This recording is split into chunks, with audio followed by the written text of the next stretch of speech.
name is Grace Waswa. I am a lawyer, but I'm here in the capacity of my founding work. I have founded Unifying Networks, which is an organization that works for young people and weak young people by providing resources for them, giving them access to career development resources, giving them access to financial literacy resources, and really resources for them to have knowledge of their fingertips so that they can become employers that they need to be, so that they can conquer any economic challenges that they have.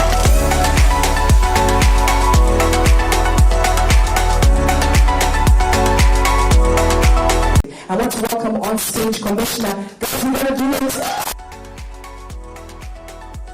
It's nice to be back home. It's great to be in Nairobi. It's nice to be in Kenya again. And indeed, this is a special day. Because exactly 1 year ago, with your help, the European Union launched its first Youth Action Plan in external action. And it was a landmark moment, and I would say a political priority for me, the result of a collective effort that really involved more than 220 international stakeholders, including young people and youth organizations, and of course, my own dear Youth Sounding Board. So the goals we set, they were very ambitious. To engage with young people by giving them a voice in policy and decision making. I want us to lead to the next session. Let's hear from young people who are doing amazing stuff. And I'm privileged to be hosting young people from all across the world because that is the nature of this fund. It is not a Kenyan affair. It is not an African affair. It is a global affair. This gentleman impressed me. He is Willis Onyango. Before you clap, Executive Director of the Youth Cafe and beneficiary of the Women and Youth and Democracy Initiative. Willis is a gem. When I tell you I meet someone, I meet people and they just, they sell you stuff. But Willis knows what he's talking about. Give a round of applause to Willis as he makes his way on the stage. Willis, can you come? Take a seat. Willis, you at the Youth Cafe. Tell us a bit about what you do at the Youth Cafe. It's my pleasure to join this momentous occasion with the Commissioner colleagues to launch this new Youth Empowerment Fund. The Youth Cafe is now considered one of the largest Africa's convening community of professionals that are working to harness youth potential for socioeconomic impact. We work on 6 priority areas, and over the years we've delivered projects in over 22 countries, reaching over 10 million young people. We are also membership-based, and currently we have nearly 1 million members drawn from virtually each and every country in Africa. All right, now let's get into it. A lot of people say that Kenyans and people all across the world, young people, are not engaged. Willis, is this true? I think yes and no, as I would typically answer. There are young people who are close to opportunities for engagement. And then there are those cohorts of young people who are far removed from decision making. At the Youth Cafe, for instance, under our work on democracy and human rights, it is centered on a theory of change of youth engagement.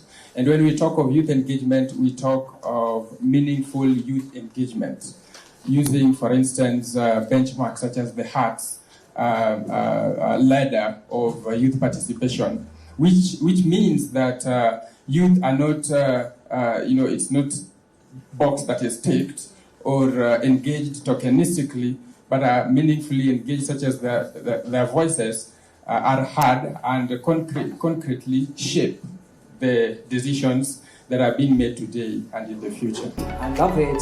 You mentioned participation.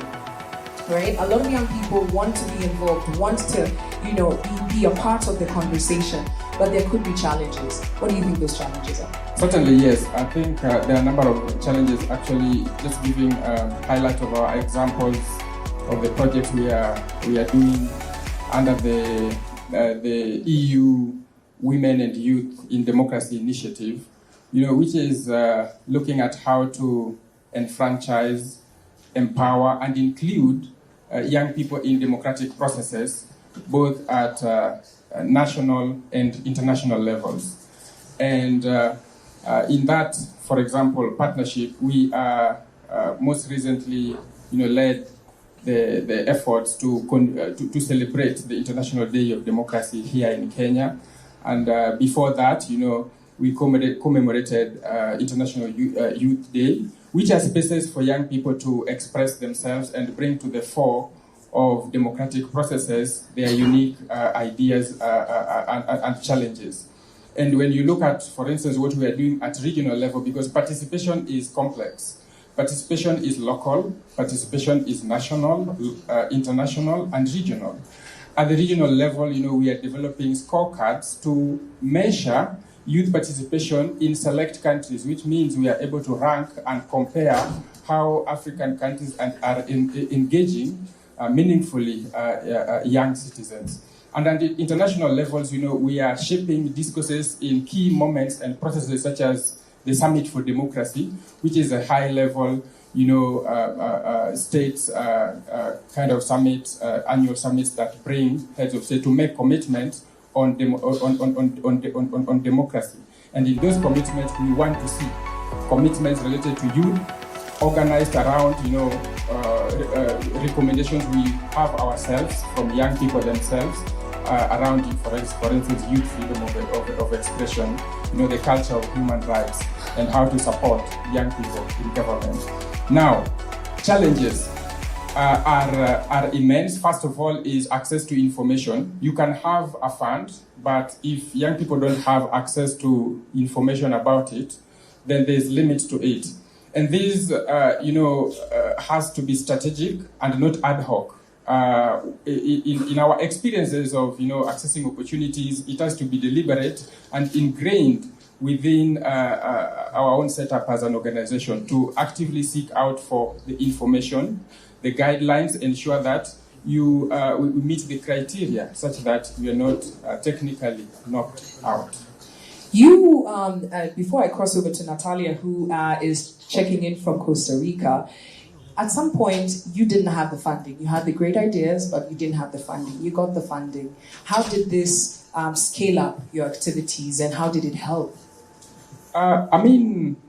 For me, it is even the instruments beyond financial, such as connections that have been forged, the networking that have emerged or birthed out of those partnerships, the cross learnings. For instance, democracy, for instance, participation or empowerment is not unique to Africa. It's not unique to Kenya. It is a global issue, and there are a lot of things and best practices that young people, for instance, here in Nairobi, can learn from their peers elsewhere.